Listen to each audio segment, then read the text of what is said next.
Traci, thank you so much for joining us. This is awesome. I'm so happy to be here. It's been a long time. It's been a while. We're just about on a year since the last time we've had a chat and talked and seen each other. And a lot has happened that we have to catch up on.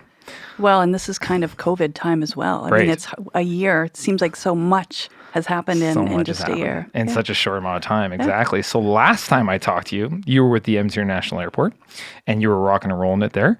And you have decided to move on and take another challenge and move to Explore Edmonton. Congratulations. Thank you. I mean, I would still say that I'm with Edmonton International Airport because a big part of our mandate is, of course, air service and attracting people here. And for me, too, I spent a lot of time at the airport working with the Explore Edmonton team.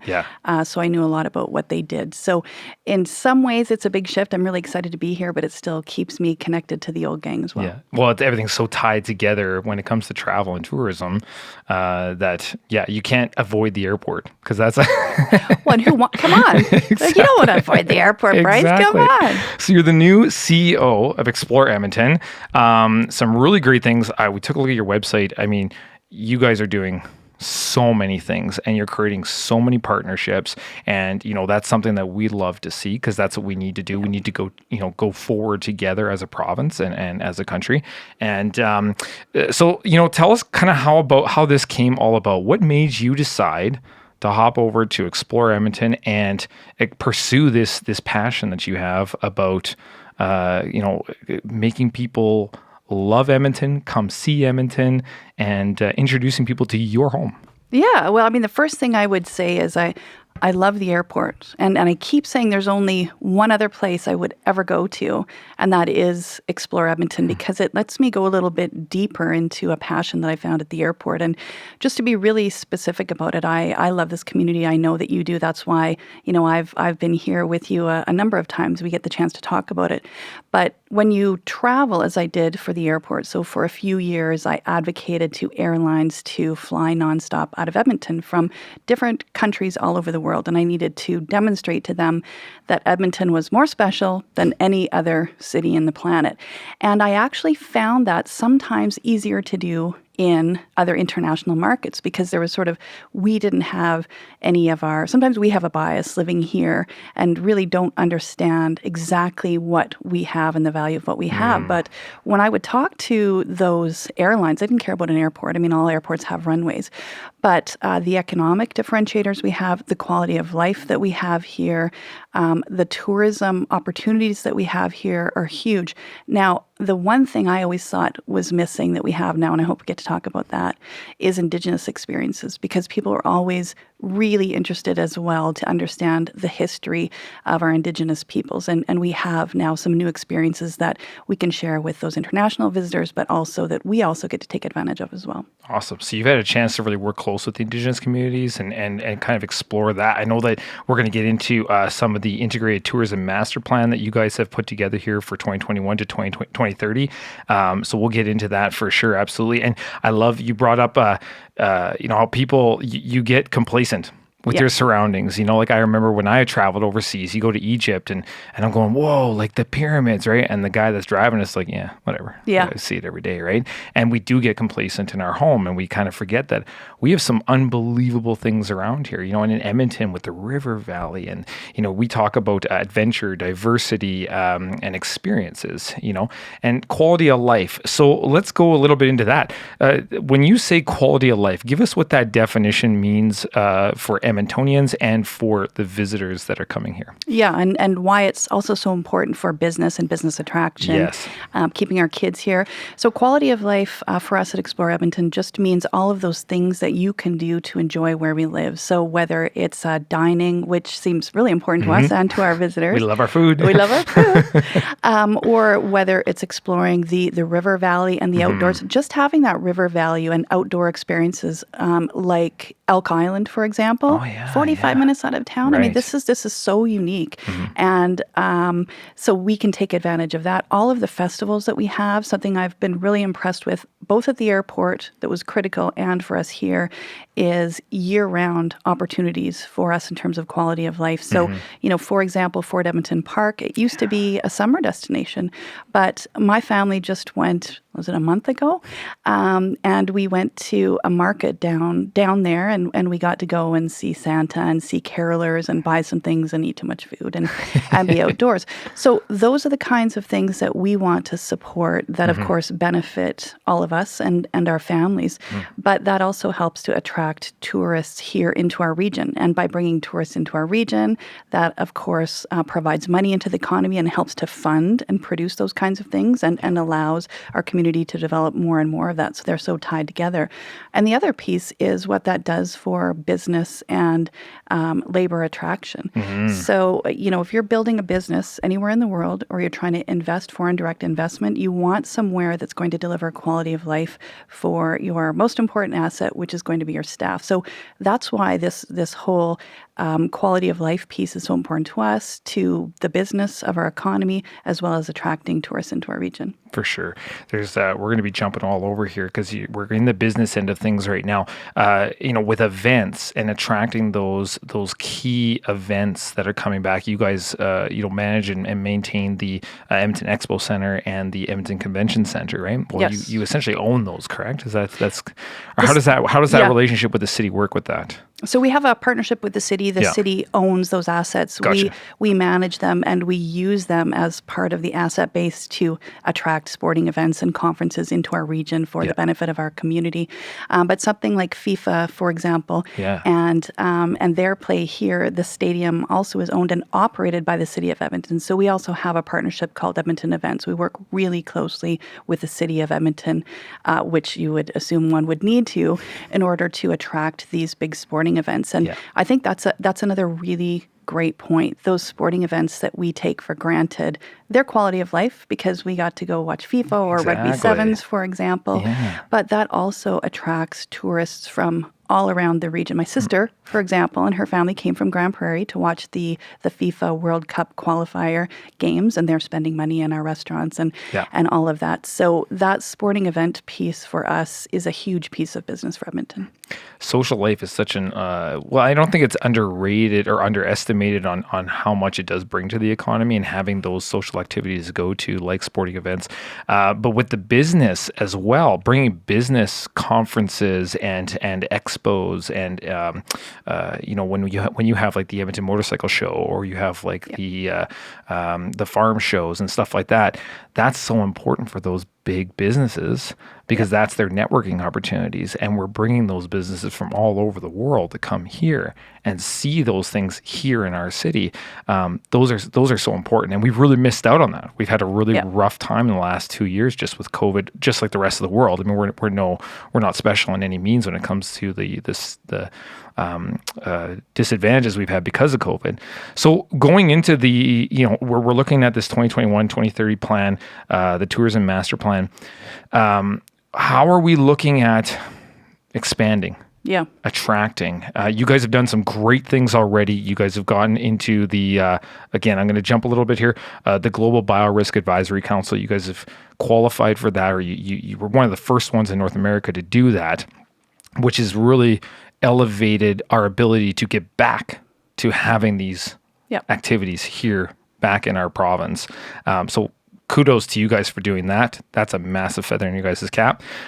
So what's the next step? What are we looking at to bring more attraction back here into Edmonton? Yeah, and I think there's a couple of things. First of all, during COVID, we and our partners, so whether it was the Edmonton Destination Marketing Hotels, the City of Edmonton, all of our partners worked together to develop this tourism master plan. So we didn't, kind of kill time for a year or two. We were busy working on that. Same thing with GBAC. So you talked about being able to demonstrate high levels of safety, health safety, and that's what we've been able to do. So we're really, really responsive and opportunistic opportunistic to make sure that we're relevant in the times that we have. But I'd say a couple of other things. We're working, for example, we work with Edmonton Global. And you know that Edmonton Global works to attract and support business and our priority industries. So we work with them to identify which conferences would make sense to bring in and attract to Edmonton, and then help them program so that not only are they having their business conference here, but we're also helping back to that quality of life for them to experience a little bit of what Edmonton has to offer. That would be an example. A couple of things. Part of it is also being more aggressive with our partners like Travel Alberta, with Destination Canada, to market the product that we have.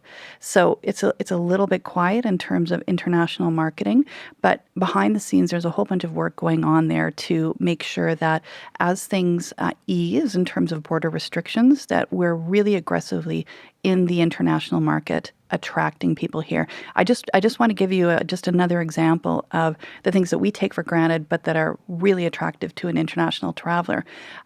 Explore Edmonton worked with Travel Alberta and worked with KLM Airlines, for example, to promote something called a snow guarantee. And that was promoted in European countries and drove tourists from those countries into Edmonton to spend some time here in the city and then ski in Jasper. So again, you know, just would you think we wouldn't do a snow guarantee promotion here in Edmonton, but that was really popular in an international market. So the other piece is working with our local tourism partners. Explore Edmonton significantly promotes what other people are doing. I mean, to be really honest. And so we do a number of things to help train and support local entrepreneurs that are developing product here. And, you know, I really want to say on behalf of Explore Edmonton that we're so proud to work with these people. It's very difficult during COVID, and just tried to work with them as they adjust their business models as well to be able to get through COVID as we prepare for what we know will be a busier tourism season internationally as those border restrictions ease. Yeah. And your website is chocked full of opportunities for more people to be promoted by Explore Edmonton. You've got applications on there that people can submit. You've got a call out for content creators on there. You've got packages for people to reach out to you if they want to plan their event here in Edmonton, and then you have the full backing and support. Like I encourage anybody that's listening, go and check out Explore Edmonton's website and explore the site, because it's chocked full of resources and it goes far more into depth than I even imagined until, you know, we really got into it and took a look at it. So that's huge for you guys as well. Yeah. And if you think about, you know, what probably you, as you travel around, look for, what tourists are looking for, they want something that's unique and they want a real experience. I mean, we just talked about this. People want real experiences. So a big piece of what Explore Edmonton wants to do is help our local entrepreneurs that are providing that with everything from marketing to helping to develop their product to including it in some of our own promotions, or maybe with Travel Alberta, for example. Absolutely. I'm going to ask you a bit of a personal question. What's your favorite? What's your favorite? Oh, I know it's a tough one. You know, you've learned not to answer that one, eh? I mean, you mentioned food. We have some fantastic food here in Edmonton. We got some phenomenal chefs, some amazing restaurants, which you guys have obviously highlighted all over Explore Edmonton. Sightseeing, festivals, of course. You know, we have more festivals than you can shake a stick at. You know, and so there's so many rich, unique. And again, experiences that are here. Those partnerships, like you were saying, with, you know, sending people to Jasper to go ski, those are fantastic. And we've got our own local ski, you know, facilities here in Edmonton as well, and within, you know, a decent driving distance nonetheless. So those are all like really, really cool. So what kind of things are you guys looking at, or how do we make, because we talk about complacency and we're always marketing our city to not just the outside world, but we're marketing it to our residents as well. And we got to turn our residents, in my perspective, into advocates. They got to be out there pushing. And you guys do a good job with that with your social media as well, and content creators, where they go and create something and you guys, you know, retweet, repush that, right? What else can a person do, or what else can we do to become better advocates for our city? Oh my gosh, that's a loaded question. No, but it's I really think it's the most important question, and it kind of goes back to what I was just talking about. I mean, you tourists internationally, people don't want things pushed from a corporation. They really want to hear from people who are actually in and enjoying the experience. So, for us at Explore Edmonton, it's just to ask everyone, as you're out to a favorite restaurant, as you're enjoying one of the festivals, you're outdoors somewhere with your family, sledding or something like that, do what you can to get that message out, whether it's through social media or word of mouth, that genuine, authentic content. I hate to use that kind of word, but it's what we use in our industry. That's how it moves. That's what's really important and what people respond to. They don't, a fancy corporate push isn't always what works best. So we have all of the information available on our website and, of course, through all of our social media, and it's really fantastic. But your own personal commentary on your experiences in Edmonton are going to be so powerful for the rest of us here. That's how I learn cool places to go locally as well. So just really asking people to share their own experiences, their own tips and favorites that they have here. Yeah, absolutely. Yeah. Awesome. With the tourism master plan, you do a triple bottom line: people, planet, and profit. Yeah. Can you talk a little bit more in depth on what that exactly means? Yeah, and I think it's really about aligning the values of Edmontonians, of our shareholder, the City of Edmonton, of our board, of the people that work at Explore Edmonton, with what we're doing as part of our business. And it's a very Edmonton thing to do. I think we're all very mindful of those three components. We wanted to make sure that it was really articulated in the master plan and externally.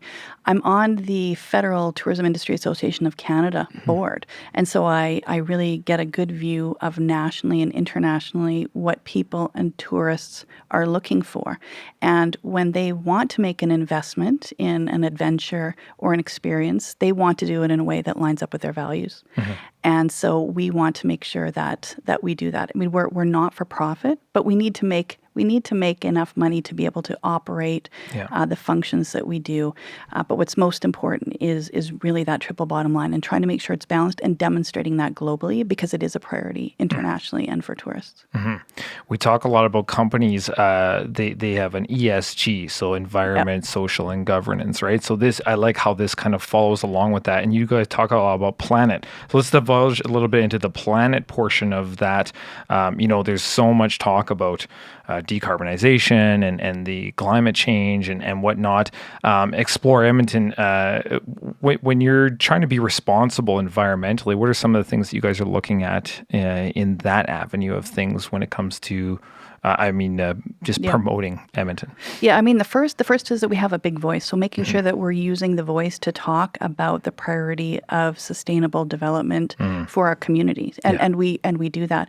But of course, we also need to take measures, and we are measuring those and measuring progress against that. So a couple of examples: you mentioned two big facilities that we operate, the Expo Centre and the Edmonton Convention Centre. So the Edmonton Convention Centre, for example, we're fitting out with solar panels to improve that.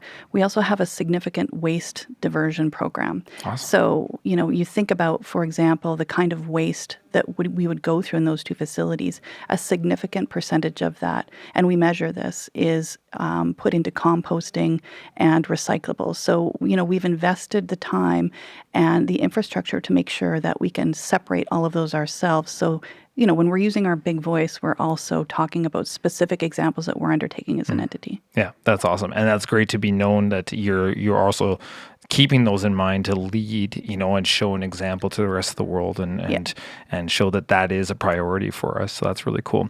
Let's double back a little bit to the Indigenous portion, because I think that's a really exciting, there is such a opportunity there, I think, when it comes to showcasing the beauty of what we have here for our Indigenous culture. You mentioned Fort Edmonton Park. They've got that new installation, which is, I believe, permanent now. Yeah. So that's an amazing piece there.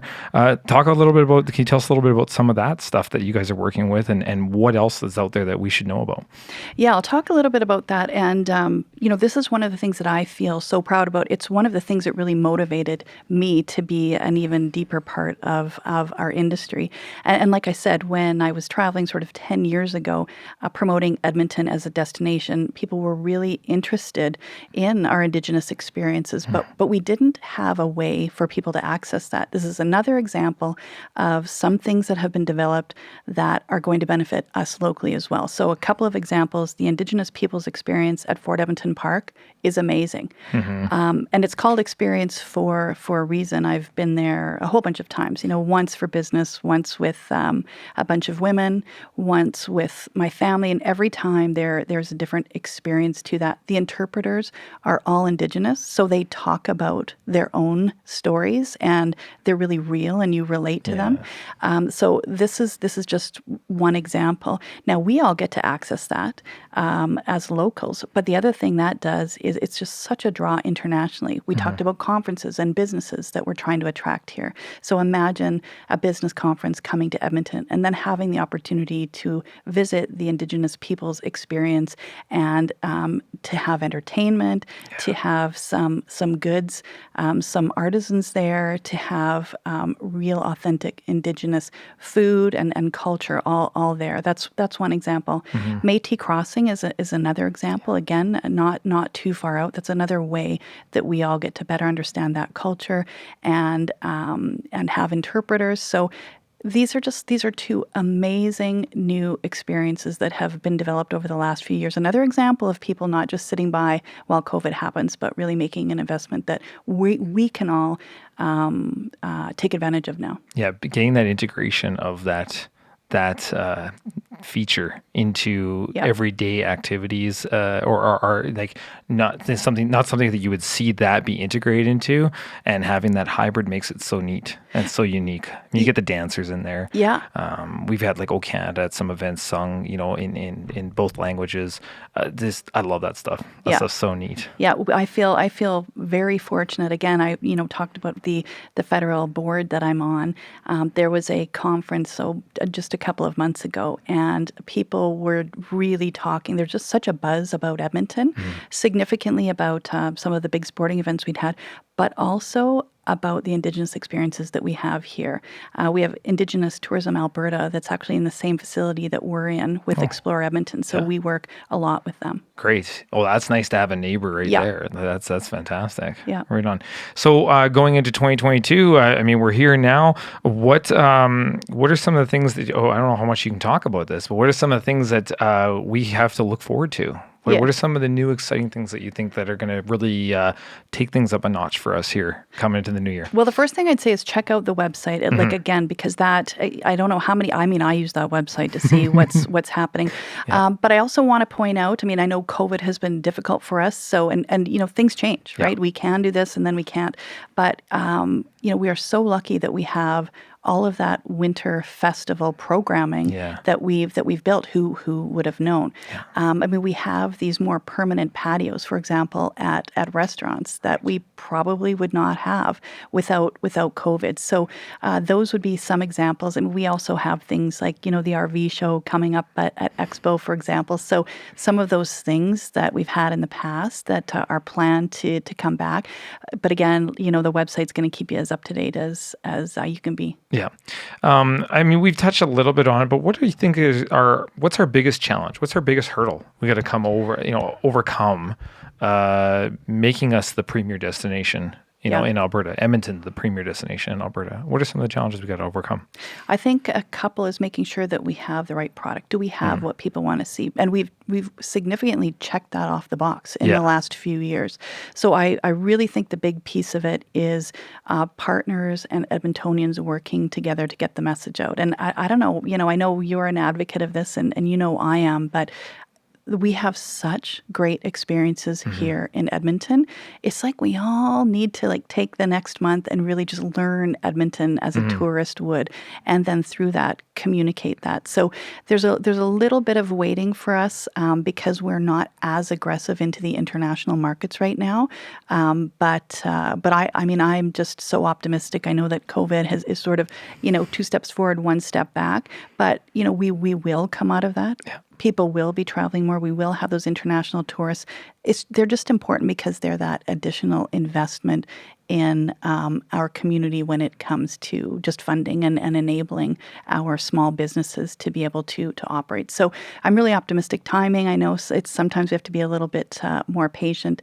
I also just really want to appreciate and make sure that we're all cheering for all the local businesses that make up our visitor economy. Yeah. Because they have adapted. 1 in 10 jobs in Canada are related to the visitor economy in some way. So it's fundamental to not just our quality of life, but to our economic well-being. Yeah. It's wild. It was wild to see the trickle effect as Yeah. COVID went through, and then you saw, like, you didn't realize, oh, that was attached to that, that's attached to that, that's attached to that, and it just, that trickle effect. So 1 in 10. Yeah. Actually, that's to me, that's surprisingly lower than I thought. It felt like it was so much more, but I guess that's coming from a guy that's in the event industry. Yeah, and I think, we're careful about how we measure that too. Yeah. I mean, I'm sure you can make a case for Right, lots. for sure. But Yeah. I think too, just like I really want to thank people in this region because I think people have really been mindful of trying to shop local Yes. and go to our restaurants and, support what we have here. But, there's creative ways too. I think about our hotels, for example. So, my family went and stayed at a hotel a month and a half ago because it was a fun outing, supported Right. our hotels. We had room service, went for a little swim, and I don't know, it was like the best day we've had in a long time. It was great. Yeah. So, another example, Kitchens by Brad. He has just a small kitchen. You can go there, with your family, and he provides, sort of a smaller hosted kind of cool. event. So, Yeah. if you're a little more cautious about not wanting to be out with more people, they're just things like that. So if you do a little bit of looking, I know we could all continue to find some adventures here and support our business owners. Well, and we have, even in winter, we have so many activities outdoors. We've got some of these winter festivals, that are really starting to kick off now. Yeah. But we've got outdoor skating. We've got food trucks that are parking out in parking lots and places to showcase their foods and things like that. And of course, the River Valley, cross-country skiing. Yeah. There's dog sledding not far from here. Like, there's all sorts of really cool things. And a lot of that can be found on Explore Edmonton. So being sure to go and check it out. So, Traci, thank you so much for joining us today. Thank you. This was awesome. This was great. So super informative. Again, for more people to find out more information, make sure to check out the website. We'll have links to that below this video. And good luck with everything. Congratulations on the new position. It's going to be awesome to see what direction and what you guys are going to do with all this with fresh eyes and the collaborations you're creating. Yeah. Super amazing. Thanks, and thanks for having me. I know you're a huge advocate of all of the great things that we have locally, so I really appreciate being here. Thank you. Hey, that's super appreciated, Renan. Thank you so much. All right. See ya. Bye.